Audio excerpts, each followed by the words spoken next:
नमस्कार, political trends में आपका स्वागत है। मैं मनीषा थापा। कोरोना का दूसरा वेव अपना दहशत दिखा चुका है। तीसरे वेव की आशंका बरकरार है। इसी बीच लंबे समय बाद स्कूल और कॉलेजेस खुलने लगे हैं। कोरोना से एजुकेशन सिस्टम पर गहरा असर पड़ा है, साथ ही साथ बच्चों के पढ़ाई पर भी। स्कूल और कॉलेजेस में बच्चों को कैसे सेफ रखा जाए, ऐसे ही कुछ सवालों को लेकर आज हम साईनाथ यूनिवर्सिटी पहुँचे हैं। हमारे साथ मौजूद हैं साईनाथ यूनिवर्सिटी के vice chancellor doctor SP Agarwal ji. नमस्कार, पॉलिटिकल ट्रेंड्स में आपका स्वागत है। मैं मनीषा थापा। आज हमारे साथ साईनाथ यूनिवर्सिटी के vice chancellor doctor SP Agarwal ji उपस्थित हैं। नमस्कार सर। नमस्कार सभी श्रोताओं दर्शकों को मेरा नमस्कार। सर, आपसे पहला सवाल ये है कि कोरोना से पहले और कोरोना के बाद की शिक्षा को किस रूप में आप देखते हैं?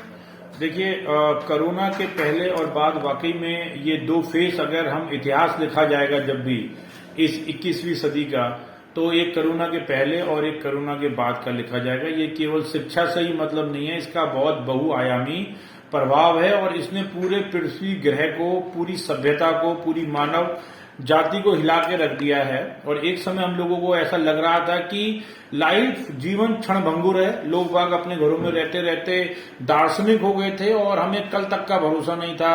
हम अपनों को खो रहे थे, कोई अपने दोस्तों को खो रहा था। तो एक ये बहुत ही दुखदायी क्षण था जो दूसरी लहर में जब हमने देखा कि ऑक्सीजन की कमी नहीं है, एक हमने अपना मेडिकल सिस्टम को भी कोलैप्स होते हुए देखा। तो ये केवल शिक्षा ही नहीं, इसका सर्वत्र और बहुआयामी प्रभाव है। चूंकि हम अब एज ए शिक्षाविद मैं आपसे बात कर रहा हूं, तो मैं शिक्षा में इसके प्रभाव के बारे में बताना चाहूंगा कि ऑनलाइन मोड जो था वो पहले बहुत कम चल रहा था जब कोरोना नहीं था, जब नॉर्मल लाइफ चल रही थी। लेकिन कोरोना के बाद में ऑनलाइन बहुत तेजी से बढ़ा। अब ऑनलाइन बहुत तेजी से बढ़ा तो उन जगहों के लिए जो बच्चे सक्षम हैं, जिनके पास लैपटॉप है, जिनके पास मोबाइल है, जिनके पास इंटरनेट है, वो बच्चे जो दिल्ली में डीपीएस में पढ़ते हैं, डीएवी में पढ़ते हैं, उनके पास में ये सब सुविधाएं उपलब्ध हैं। झारखंड में ऐसे भी केस हैं कि पूरे घर में एक मोबाइल है, पिताजी ने अपना मोबाइल वो फिर बच्चे को दे रखा है कि बच्चा इस पे मेरा क्लास कर लेगा, पिताजी कॉल में सो रही हैं। तो इस तरीके के भी केसेस हैं अभाव में कि जहां पर बच्चों को या एक परिवार को स्मार्टफोन की जरूरत है, केवल मोबाइल की जरूरत नहीं। तो हमें हर तरफ देखना पड़ेगा, क्योंकि हमारा जो देश है उसमें एक मिश्रित अर्थव्यवस्था है। उसमें ऐसे भी लोग हैं जो वर्ल्ड में रिचेस्ट गिनती में आते हैं और संसार में सबसे ज्यादा गरीब लोग भी भारत देश में रहते हैं। तो उनको अगर आपको आज कोरोना के बाद शिक्षा देनी है, कोरोना होने के बाद में, तो जब तक उनके पास ऑनलाइन इंटरनेट या लैपटॉप या स्मार्टफोन नहीं है, तो आप उनको आज की डेट में शिक्षित नहीं कर सकते हैं। दूसरी बात यह है कि जो टीचर प्राइवेट स्कूलों में थे, जिनकी तनख्वाह बहुत ज्यादा नहीं थी, या जो थोड़ी मेरी बात को अन्यथा ना लिया जाए, जो साहित्य से जुड़े टीचर थे, जो कंप्यूटर का कम प्रयोग कर रहे थे, जैसे हिंदी, इतिहास, भूगोल, तो उन टीचरों के पास भी लैपटॉप नहीं था या उनका मोबाइल उतना अपडेट नहीं था। तो उन लोगों को भी अपने सीमित संसाधनों में लैपटॉप खरीदने पड़े। और गांव में भी कई जगह पर, झारखंड में जो इसकी टोपोग्राफी है, जो ऊंची नीची है, कई जगह पर इंटरनेट नहीं है या इंटरनेट प्रॉपर नहीं आता, बैंडविड्थ बीच में छूट जाती है, तो वो बेचारे कोई पेड़ पे चढ़ के क्लास कर रहा है, कोई छत के ऊपर चढ़ के धूप में बैठ के क्लास कर रहा है पानी के अंदर। तो इसने बहुत ड्रास्टिक चेंज किया है शिक्षा सिस्टम में। लेकिन टीचर को भी टेक्निकली एडवांस होना पड़ा है, बच्चों को भी टेक्निकली एडवांस होना पड़ा है। इसका एक नुकसान ये हुआ है कि मुझे लगता है भगवान ने हम लोगों को स्क्रीन के आगे 10 घंटे बैठने के लिए डिजाइन नहीं किया, मेरा ये मानना है। लेकिन अब चूंकि शिक्षा इस तरह से हो रही है कि टीचर को भी लैपटॉप के आगे बैठना है, बच्चा जो 6 साल का है वो भी लैपटॉप के आगे बैठा है। अभी आप लोगों ने खबर देखी होगी, कश्मीर से एक 6-7 साल की बच्ची ने मोदी जी से कहा था कि साहब हमारे को बहुत होमवर्क मिलता है, उसे कम कराइए। तो वो एक बच्चे की व्यथा है कि वो लैपटॉप के आगे बैठे बैठे बोर हो रहा है। और जो क्लासरूम टीचिंग है उसका एक अपना मजा है, उसमें बच्चे आपस में जोक भी सुनाते हैं, एक कलेक्टिवनेस है, 2 लेक्चर के बीच में गैप भी होता है। तो मेरा ये मानना है कि बच्चों का, छात्रों का सर्वांगीण विकास कॉलेज में ही संभव है, जहां पर आप फुटबॉल भी खेलते हैं, क्रिकेट भी खेलते हैं, वॉलीबॉल खेलते हैं, चेस खेलते हैं, जहां पर आप टीम वर्क करते हैं, जहां पर आप लीडरशिप एबिलिटी में जाते हैं। तो मेरा ये मानना है कि जो ऑनलाइन सिस्टम हमें बुद्धिमान भले ही बना दे, लेकिन जो एक सामाजिक गुण विकसित हमें करने हैं, या अगर हमने अपने एनसीसी ले रखी है साईनाथ विश्वविद्यालय में, बच्चों को एनसीसी करानी है, तो वो परेड तो ऑनलाइन नहीं कर पाएगा, उसे ऑफलाइन ही करनी पड़ेगी। अब उसे बंदूक चला के अभ्यास करना है, तो वो भी अभ्यास उसका ऑफलाइन में ही हो पाएगा। जितने भी आउटडोर स्पोर्ट्स हैं वो सब ऑफलाइन में ही हो पाएंगे।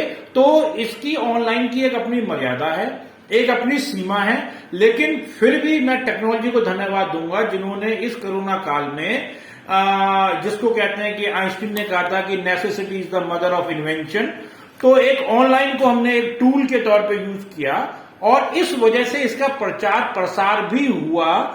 मेरा ये मानना है कि 10-20% लोगों तक स्मार्टफोन जरूरत बनी, लोगों ने खरीदा भी, भले ही वो खुद के लिए ना खरीदते, लेकिन अपने बच्चे के लिए आदमी की जान हाजिर होती है, तो उन्होंने अपने बच्चों के लिए 10,000 का, जो भले ही अपने लिए 2,000 का मोबाइल रखे हुए थे, उन लोगों ने भी अपने बच्चों को 10,000 का मोबाइल लेके दिया है। तो एक चेंज है। और जब इतिहास लिखा जाएगा तो जैसे हम हिंदी में बात करते हैं उपन्यास सम्राट प्रेमचंद की कि ये प्रेमचंद के पहले का युग और प्रेमचंद के बाद का युग, तो उसी तरीके से जब हम बात करेंगे 21वीं शताब्दी की, तो हम कोविड के पहले की दुनिया की बात करेंगे और कोविड के बाद की दुनिया की बात करेंगे।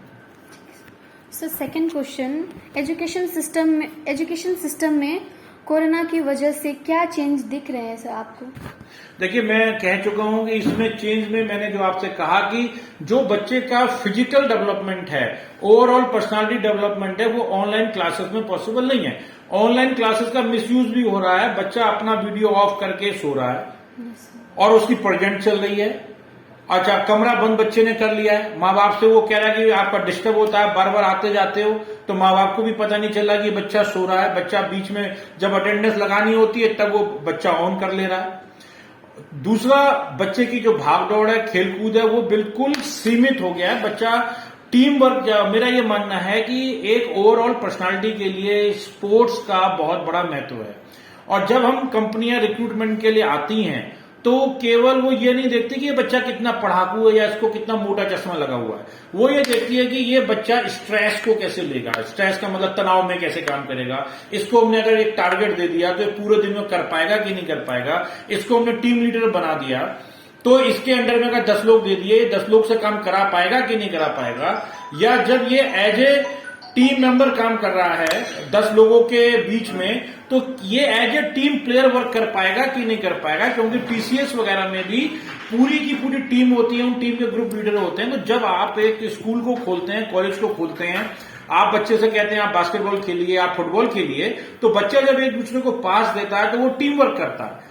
और जब कोई उसका कैप्टन होता है तो वो 16 बच्चों को, 16 स्टूडेंट को लीड कर रहा होता है। तो ये जो आपकी अंदर की जो स्पोर्ट्समैन स्पिरिट है, पॉजिटिव कॉम्पिटिटिवनेस है, ओवरऑल पर्सनालिटी डेवलपमेंट है, फिजिकल हेल्थ डेवलपमेंट है, कॉपरेशन है, तो ये टीम वर्क है, टाइम मैनेजमेंट है, स्ट्रेस मैनेजमेंट है, ये तब तक नहीं आ सकता जब तक कि आप बच्चा फिजिकली क्लासरूम में उपलब्ध ना हो।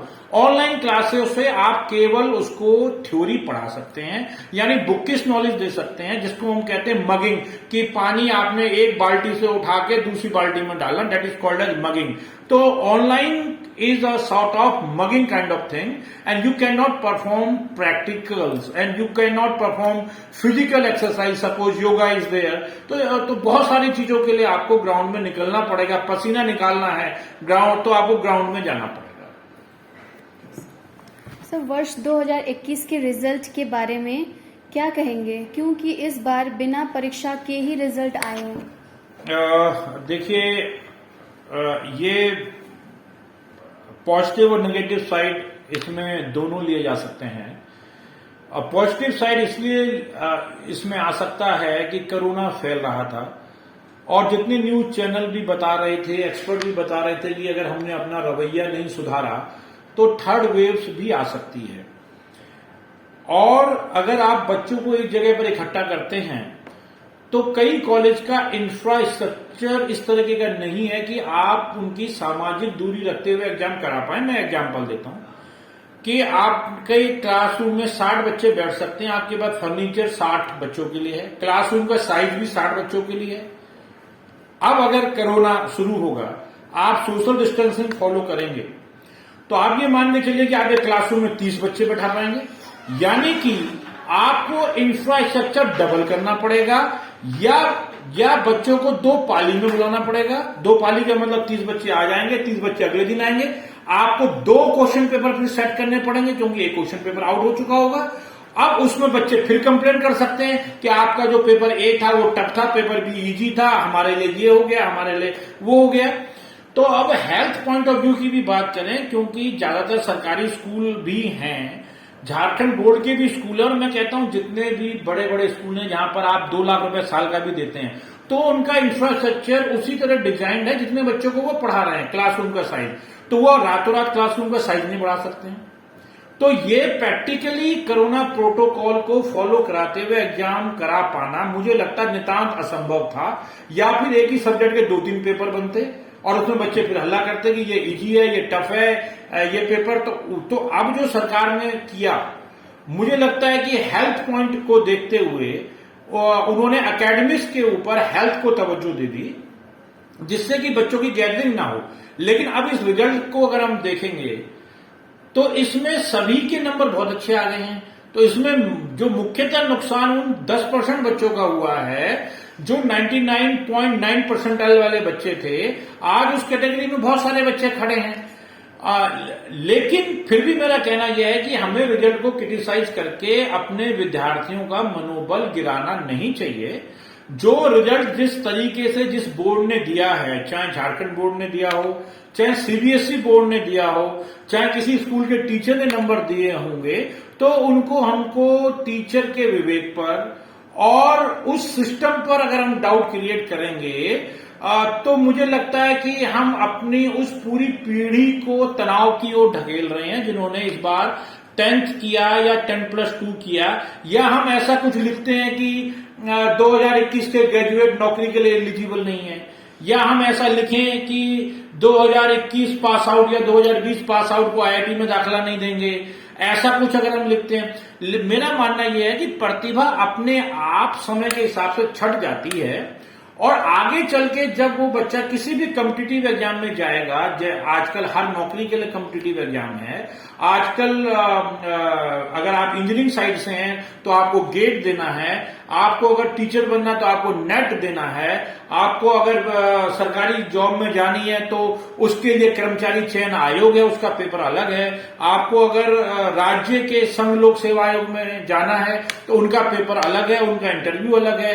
आपको देश में जाना है संघ लोक सेवा आयोग, उसका इंटरव्यू अलग है। और फिर अलग अलग जो प्राइवेट इंडस्ट्रीज हैं उनके अपना टेस्ट लेने के मेथड्स हैं, उनके अपने तरीके हैं। वो इंटरव्यू भी कंडक्ट कराते हैं, वो जीडी भी कंडक्ट कराते हैं, वो रिटन एग्जाम भी कंडक्ट कराते हैं। तो मेरा मानना है कि आज भले ही हमें गेहूं और खरपतवार एक साथ दिख रही है, गेहूं के साथ खरपतवार भी उसी रेट में गेहूं के रेट में तुल रहा है, लेकिन समय उस खरपतवार को अपने आप छांट देगा। ये समझ लीजिए कि अभी तूफान आया हुआ है और रेत भी तूफान के साथ ऊपर है। जैसे ही तूफान छटेगा तो रेत जमीन पर ही होगी। तो जो बच्चा जो डिजर्व करता है वो वही पाएगा, लेकिन हमें अपने बच्चों को डिग्रेड करने की जरूरत नहीं है। न ये हमारा राइट है ये कहने का कि ये रिजल्ट ठीक नहीं है, क्योंकि किसी भी सिस्टम में कमी निकालना सबसे आसान काम है। कोई भी राजनेता, कोई भी आईएएस अधिकारी, कोई भी शिक्षाविद कुछ भी सजेस्ट नहीं कर पाया कि इस कोरोना काल में बेस्ट ऑप्शन क्या हो सकता है। अब उसके आने के बाद आप कमी निकाल रहे हैं, तो ये तो सबसे आसान सास बहू वाला काम है कि अगर बहू ने बायां पैर निकाला तो इसको दाया निकालना था, दाया निकाला तो इसको बाया निकालना था। तो वो गेम हमारी इस पीढ़ी के साथ सास बहू वाला न खेला जाए, बच्चों को इक्वल रिस्पेक्ट दिया जाए, समय अपने आप उनमें डिफरेंस कर दे।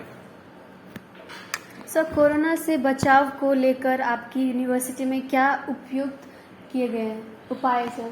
देखिए, कोरोना को लेके उपाय बहुत सारे हैं। सबसे पहला उपाय तो मुझे बड़ी हंसी आ रही है कि यूनिवर्सिटी बंद है, तो ये भी एक उपाय का हिस्सा है, लेकिन ये एक पॉजिटिव उपाय नहीं है। दूसरा यह है कि मेरे यहाँ एनसीसी भी चलती है, तो हमने चूंकि एनसीसी की कुछ मर्यादाएं हैं वो भी हमें फॉलो करने हैं, तो उन एनसीसी के स्टूडेंट को भी बुलाया हुआ है। सामाजिक दूरी का हम लोग पालन कर रहे हैं। इसके अलावा सैनिटाइजर हम लोगों ने जगह जगह पर रखवाए हुए हैं।